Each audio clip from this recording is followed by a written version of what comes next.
नमस्कार, मारू राजस्थान में स्वागत है आपका। मैं हूं आपके साथ सुमित गुप्ता। बुलेटिन की शुरुआत में बड़ी खबर इस वक्त की झालावाड़ से, जहां कबाड़ के गोदाम में आग लगी है। बकानी कस्बे में यह कबाड़ गोदाम स्थित है। लाखों का कबाड़ जलकर इस आग में खाक हो गया। मौके पर दमकल की कई गाड़ियां मौजूद है और आग बुझाने की कोशिशें की जा रही है। बकानी पुलिस भी मौके पर पहुंच चुकी है। ये तस्वीरें देखिए, कबाड़ का गोदाम है, एक चिंगारी और इस आग ने पूरे गोदाम को अपने आगोश में ले लिया और ये धुएं का गुबार दूर से उठता हुआ दिखाई दे रहा है। आग की लपटें, पूरा कबाड़ का गोदाम जलकर खाक।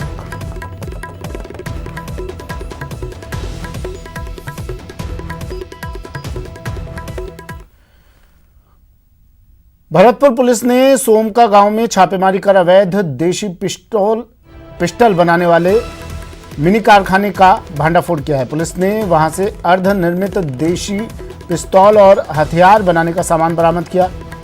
तस्वीरों में देख सकते हैं आप कि पुलिस के ठीक सामने हथियार बनाने वाली सामग्री रखी हुई है। हालांकि पुलिस छापेमारी से पहले अपराधियों को इसकी सूचना मिल गई और वे मौके से फरार हो गए। पुलिस के मुताबिक गुप्त सूचना के आधार पर छापेमारी की गई और मौके से 2 हथियार, भारी मात्रा में अर्धनिर्मित हथियार, बैरल, 315 बोर के कारतूस सहित अवैध हथियार निर्माण के औजार बरामद किए गए। पुलिस अपराधियों की तलाश में जुटी हुई है।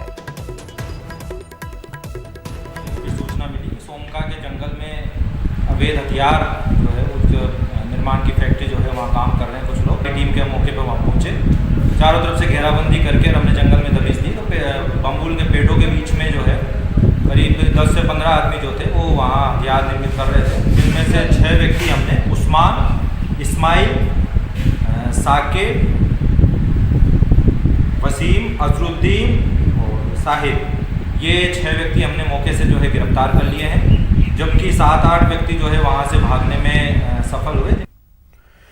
राज्यसभा चुनावों की रणभेरी बज चुकी है। ऐसे में कांग्रेस को क्रॉस वोटिंग का खतरा सता रहा है। गुजरात में कांग्रेस विधायकों की बाड़ेबंदी कर उन्हें राजस्थान गुजरात सीमा के आबू रोड में एक रिसोर्ट में लाया गया। करीब 19 विधायकों को रिसोर्ट में लाया गया है। दरअसल गुजरात में राज्यसभा चुनाव की 4 सीटों को लेकर 19 जून को चुनाव होने वाले हैं। उसी को लेकर अब कांग्रेस में उठापटक का दौर जारी हो गया है। गौरतलब है कि गुजरात में कांग्रेस के कुछ विधायक पार्टी का दामन छोड़ बीजेपी का दामन थामा है। ऐसे में अब कांग्रेस को और ज्यादा विधायकों के टूटने का खतरा लगा हुआ है, जिसे लेकर चुनाव के पहले 19 विधायकों की बाड़ेबंदी कर उन्हें राजस्थान गुजरात सीमा के आबू रोड स्थित वाइल्ड विंड्स रिजॉर्ट में लाया गया है।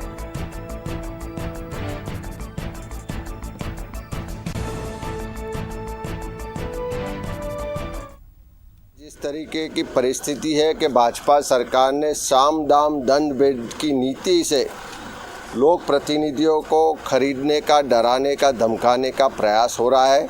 कोरोना की महामारी में जब गुजरात में 1200 से अधिक लोगों की मृत्यु हो चुकी है और 20,000 जितने लोग संक्रमित हो चुके हैं, ऐसे समय में सरकार को लोगों की जान बचाने की चिंता करनी चाहिए, मेडिकल इंफ्रास्ट्रक्चर की चिंता करनी चाहिए और लंबे लॉकडाउन के बाद कोरोना को कैसे कंट्रोल करें उस पर काम करना चाहिए। लेकिन पूरी सरकार और प्रशासन कांग्रेस के विधायकों को खरीदने में, उनको तोड़ने में और उनको डराने धमकाने में लगा है। ऐसे में सभी विधायक साथ मिलकर कांग्रेस के दोनों कैंडिडेट को विजय बनाने का प्लानिंग के साथ आगे बढ़ रहे हैं। देखिए, मेरी जानकारी में नहीं है, मुझे उतना ही जानकारी है जितना समाचार पत्रों में और मीडिया से में जानकारी आई है। लेकिन मैं ये कह रहा हूँ कि किसी भी सत्ताधारी पार्टी को और जिसकी इतना बहुमत हो लोकसभा में, उस पार्टी को शोभा नहीं देता किस तरीके से वो तोड़फोड़ करे। लेकिन चूंकि कभी भी इन्होंने नैतिक रूप से कोई अच्छा काम करने की कोशिश नहीं की, लोगों को परेशान करना, काम अच्छा नहीं करे, काम ठीक नहीं करेंगे, जो काम करेंगे उसको ठीक ठहराने की कोशिश करेंगे, ये इनका फंडा है। जो गलती हो रही है उस गलती को मानने में इनको परहेज है। गलती करके उस गलती को ठीक जताना, ठीक साबित करना, ये इनकी अवधारणा है। लेकिन हम तो तब भी कहते थे कि राजस्थान आवभगत के मामले में अव्वल है। हमने तब भी कहा था कोई आवे। हमने तो यहां तक कहा, मुख्यमंत्री जी ने भी कहा कि भारतीय जनता पार्टी के लोग आते हैं तो उसका भी स्वागत है। इसलिए हम तो अभी मेरे पास कोई जानकारी नहीं है, कोई सूचना नहीं है। जो 3 विधायक एमएलएज ने जो कांग्रेस से संबंध रखते थे उनका इस्तीफा किस तरीके से मैनेवर किया गया, किस तरह से उनको प्राप्त किया गया, ये अब कोई रहस्य नहीं रह गया। सब लोग जानते हैं कि खरीद फरोख्त की, जोड़ तोड़ की, तोड़ फोड़ की जो राजनीति भारतीय जनता पार्टी करी है उसी का नतीजा है। और जाहिर है कि अपने विधायकों को, अपने एमएलएज को प्रोटेक्ट करने के लिए उनको अलग से एक रिजॉर्ट में रखने का मीडिया के माध्यम से पता लगा है। एवरी डे ऑफर दे रहे हैं, किसी को 15 करोड़ रुपीस, किसी को 20 करोड़ रुपीस। और जिन लोगों ने अपनी जिंदगी में 15-20 लाख गिने नहीं है, ऐसे लोगों के सामने आप 20 करोड़ रख दो तो 100 में से 2-5 तो होंगे कि जो पैसे से लालच में आ जाए, और पैसे आ रहे हैं। और भारतीय जनता पार्टी ने पहली दफा नहीं किया है, कई लोगों को उन्होंने डिफेक्शन करवा के बिना विधायक बने उसको मंत्री, कैबिनेट मंत्री बनाया। भारतीय जनता पार्टी के विधायक थे जो 20 साल से रहे, लेकिन उनको लायक नहीं समझे, लेकिन कांग्रेस में से गए वहां तो गंगाजल उसको छांट दिया और वो पवित्र हो गया। राज्यसभा चुनाव को लेकर अब राजस्थान भी सतर्क है। राज्यसभा चुनाव के लिए कांग्रेस ने रणनीति बनाई है। नई रणनीति कांग्रेस की, कांग्रेस का 125 विधायकों के समर्थन का दावा है। 200 सदस्यों की विधानसभा में कांग्रेस के पास 107 विधायक है। 13 निर्दलीय विधायकों का भी कांग्रेस को समर्थन है। कांग्रेस को सीपीएम के 2 और बीटीपी के भी 2 विधायकों के समर्थन की संभावना है। बीजेपी के पास 72 विधायक और आरएलपी के 3 विधायक हैं।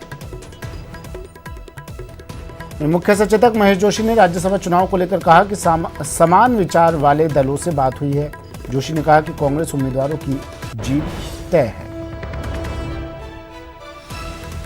तरीके से पूरे देश में हॉर्स ट्रेडिंग हो रही है, तो राजस्थान में भी कोशिशों में उनकी कोई कमी नहीं है, लेकिन मेरा विश्वास है राजस्थान में किसी भी रूप में वो सफल नहीं होने वाले हैं। एक भी वोट क्रॉस नहीं होगा राजस्थान में।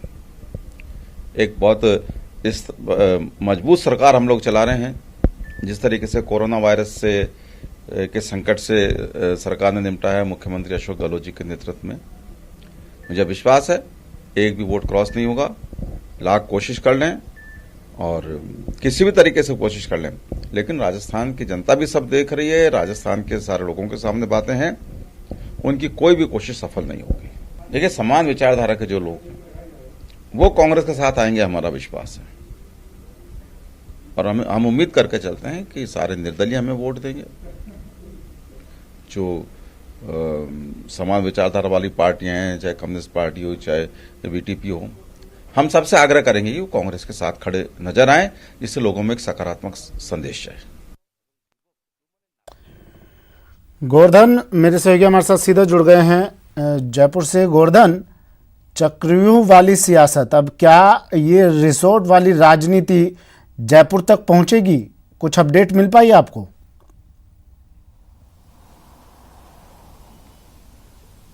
देखिए, अभी जो गुजरात कांग्रेस के विधायक हैं वो गुजरात की सीमा के पास में आबू रोड के पास में एक रिजोर्ट है, वहां पर ठहरे हुए हैं और पूरे विधायक अभी तक नहीं आ पाए हैं।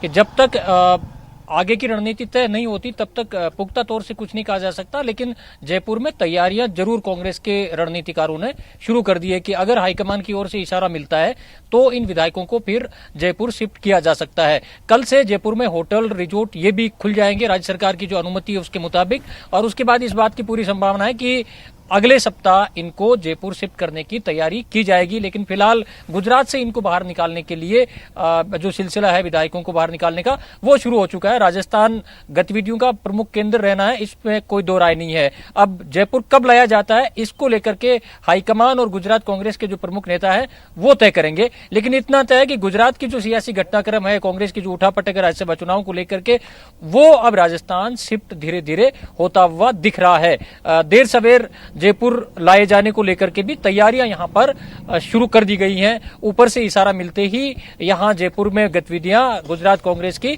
शिफ्ट हो जाएगी। लेकिन सबसे बड़ी बात यह है कि कांग्रेस अपने भीतर गुजरात में जो उठापटक है, क्रॉस वोटिंग है, उसका डर उसको सता रहा है और यही वजह है कि इन विधायकों को राजस्थान में शिफ्ट करने के बारे में विचार किया जा रहा है और कुछ की 19 विधायकों की से इसकी शुरुआत हो चुकी है। अर्जुन मोढवाडिया ने तो सीधे कह दिया है, गोवर्धन, अर्जुन मोढवाडिया ने सीधे कह दिया है, जिन लोगों ने 15-20 लाख नहीं देखे उनके सामने 20-25 करोड़ रख दोगे तो हो सकता है 2-4 लोग अपने ईमान से भटक जाएं।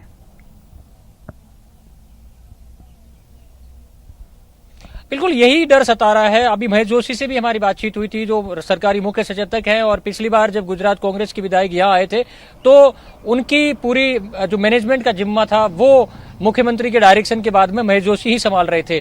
तो अब भी अगर इनको यहां पर लाया जाता है तो महेश जोशी को जिम्मेदारी दी जाएगी। उनका भी ये कहना था कि बीजेपी इस तरह से हॉर्स ट्रेडिंग का आरोप उन्होंने गुजरात में लगाया और राजस्थान में भी महेश जोशी का यह आरोप था कि बीजेपी हॉर्स ट्रेडिंग की कोशिश करेगी लेकिन यहां पर कोशिश कामयाब नहीं होने दी जाएगी। ये दावा सरकारी मुख्य सचेतक महेश जोशी ने किया था। जी अच्छा, क्या राजस्थान में भी कुछ इस तरह के संकेत मिल रहे हैं आपको? कुछ इस तरह की हलचलें हो रही है कि राजस्थान के विधायकों को भी कहीं बाहर भेजा जाए, कहीं रिजॉर्ट में उनको भी ठहराया जाए?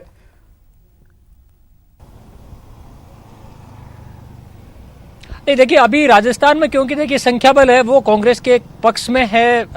108 खुद के कांग्रेस के हैं, 107 प्लस 1 जो सुभाष गर्ग को मिलाकर के 108 हो जाते हैं। बाकी 13 निर्दलीय और 4 अन्य दलों के विधायक हैं, 2 सीपीएम और 2 बीटीपी। इनके समर्थन का भी कांग्रेस दावा कर रही है। तो कांग्रेस का जो टारगेट 125 है वो है, उसके पास 125 विधायकों के समर्थन होने का दावा है। तो ऐसे में दोनों पार्टी जो उम्मीदवार हैं, नीरज डांगी और राष्ट्रीय संगठन महासचिव में कांग्रेस के केसी वेणुगोपाल, उनकी जीत तय मानी जा रही है। तो ट्रेनिंग के अलावा कोई बाड़ेबंदी वाली सिचुएशन अभी है नहीं। हालांकि इतना जरूर है कि 10 तारीख के आसपास कांग्रेस अपने विधायकों की एक बैठक जरूर बुला सकती है, जिसमें जो पहली बार जीत करके कई विधायक आए हैं उनको राज्यसभा में वोट डालने की ट्रेनिंग भी दी जानी है। क्योंकि हरियाणा में जैसा कि देखने को मिला था पिछली बार टर्म में कि पेन बदल गया था, उन विधायकों को पूरी वोट नहीं थी, ट्रेनिंग नहीं थी, इस तरह की चीज नहीं आ पाए। तो वो ट्रेनिंग पूरी दी जाएगी कि किस तरह से वोट डाला जाना है।